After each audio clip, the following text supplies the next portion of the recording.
but in your head, you can't help but care about Alex Brewer. I mean, Mr. Brewer, John Brewer. You've got a picture of a person on the street that if you walk by him in his filthy Santa Claus suit, and I mean, everyone here is really nice, so you wouldn't be making a face like I am. You know, if you walk by him in his filthy Santa Claus suit, you think, whoa, you know, just don't come up to me. But, you know, in telling that story, and really Rachel Jones told a lovely story, that probably took her lots and lots of time to get out and get the right person. I mean, as since the most interesting person. And one of the things that's interesting about that group, and this goes to the sort of question of, I think one of the subtitle of sort of today's events is truth or consequences. And one of the things to know, I think, about journalism is, you know, you do look for the truth, but you cannot focus on the consequences. And you can help people, but that's more or less probably in passing.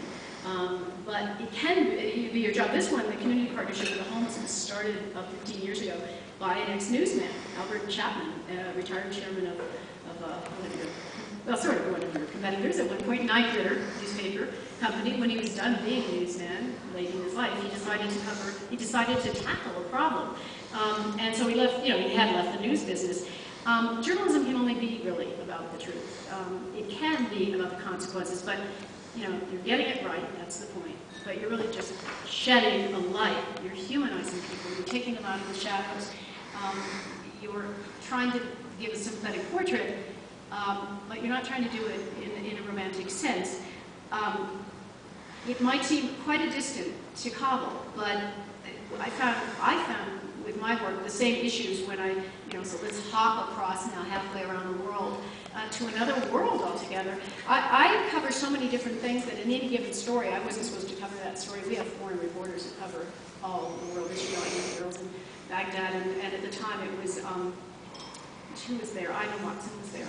He was covering, he traveled with the Northern Alliance, very capable, amazing people actually, and lots of other reporters there. But the reason I went was to tell these try and get, not that the people weren't interested in other stories, but to really go straight for who the people are in Kabul or in Afghanistan. And one of the things that happened with Afghanistan, does happen in stories, is most of the world in 2002 thought of Afghanistan and women in burqas, fierce Taliban, and downtrodden refugees. I mean, I think it would be fair to say you had no other picture of Afghanistan. And the whole notion was for us to get out there and make a three-dimensional portrait 6 months after the invasion and when the Taliban was driven out.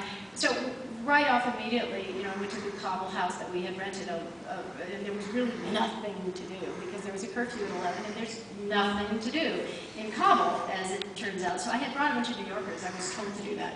I mean, asked to do that, really. Actually, I had one of them. And it turned out to be really useful because our translator was a complete, wonderful person, an unusual person himself, Zalmai Hawar. His father had been an ambassador. He spoke several languages. He was a poet at heart.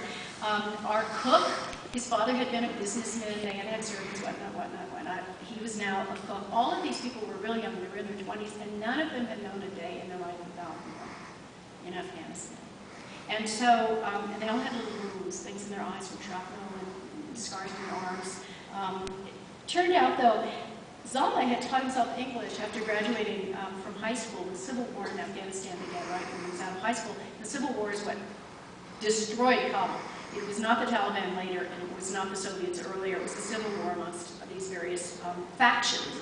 And many of whom, by the way, are still in the government. People these warlords who led the Civil War, where they basically perched themselves on 4 different hills around Kabul and started shooting, sending rockets down. And while everybody was watching the siege of Sarajevo in 92, 93, 94, the Civil War was going on, and 50,000 people were killed in the first year. You know, many of them civilians, most of them civilians. The Civil War was going on virtually unrecorded. I think, sure, the New York Times did stories. I looked at our stories, and we did just a handful over that period. Whereas every day we were covering Sarajevo. So this was a real destroyed city and a destroyed population. But the way he taught himself English at 18 was he found a bunch of English books in the market, and they had been looted by some rampaging commanders of war in Mujahideen at some point, ended up in the market, hadn't been ruined by the Taliban, who, by the way, lore has it, would take books and use them to resole their shoes, to take the covers of books to resole their shoes. But the lore, I think that's true. The lore part of it was that they wanted to be walking on these English language books. This was their attitude about reading and literature and the West.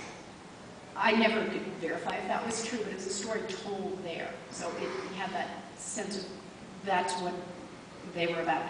Anyway, when I met Zaire, he could recite large chunks of the House of Usher from his learning how to. And he was always looking for a challenge. I used to quiz him on New Yorker cartoons, to see if he could figure the joke, which I couldn't figure until I was 30 years old. So and he something like somebody sitting on the phone looking at his calendar saying, "How about never? Is never good for you?" One of my favorites, but doesn't translate so well. But he used to in turn give me poetry to put on my wall. And it was a wonderful way in to the culture, besides being extremely beautiful.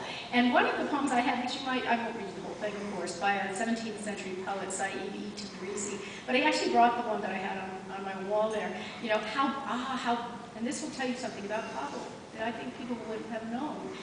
Ah, how beautiful is Kabul, encircled by her arid mountains, and rows of the trails of thorns she envies, her gusts of powdered soil slightly sting my eyes, but I love her for knowing and loving are born of this same dust.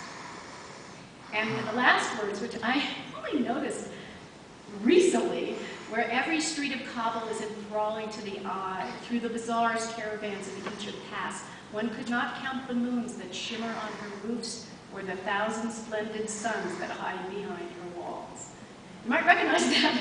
Last one is Khalid Hosseini, Kite Runner's latest book, that Thousand Splendid Suns, which I thought really familiar there for a while. But here's one, 2 lines from a different poet, Saad Abohin Majru, that will tell you something about Afghanistan. Give me your hand, my love, and let us go into the fields so we can love each other or fall together beneath the blows of knives. And so when you go to a place and you talk to people, you find they're literate, often. If they're not literate, 80% are in Afghanistan. They're smart. They have stories to tell. They're witty. They're really funny. People are funny in Afghanistan. I mean, I've never laughed so much as driving from Kandahar to, Panjwai Bazaar, where, the driver was looking at, as he put it, all his mirrors, because it was a Taliban stronghold, so you get there, you were fine. But we laughed the whole way because our drivers and our translators would tell us these hysterical stories. Or in Zalmai's case, he would read his poetry. So what I ended up doing was going to a place where people were just coming back from being refugees from the Taliban. It was in north of Kabul, a place called the Shimali Plain. They were aligned with the Northern Alliance, and it was a particular place. It had been sort of the breadbasket of Afghanistan, at least that area. It also was this place, if you looked on a map, there was a star, and it said Ceramics Bazaar. Any map. It was like the major tourist things, like Mount Rushmore, Ceramics Bazaar. And we decided to go up there because all of those people had left 6 years before. Everything had been burned. The Taliban had done it. They hadn't destroyed a lot because much was destroyed before they got there, but they destroyed this.